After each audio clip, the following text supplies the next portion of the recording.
O Tribunal de Instancia de Noia acordou o arquivo definitivo da causa xudicial aberta pola vertedura de peles do buque Tocomao, ocorrida en decembro de 2023 nas costas galegas.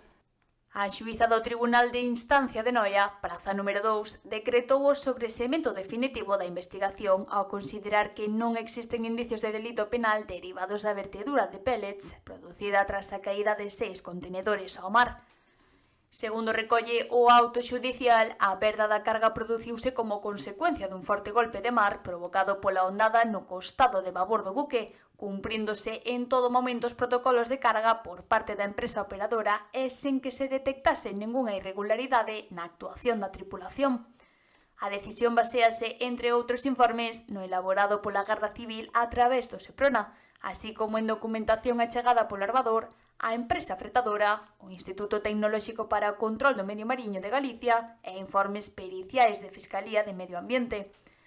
En canto ao impacto ambiental, a xuíza destaca que as análises realizadas aos pellets recollidos nas costas non revelan toxicidade nin concentracións perigosas de sustancias, polo que non se prevé un impacto significativo a medio ou longo prazo máis aló do xa existente pola presenza doutros microplásticos no medio mariño.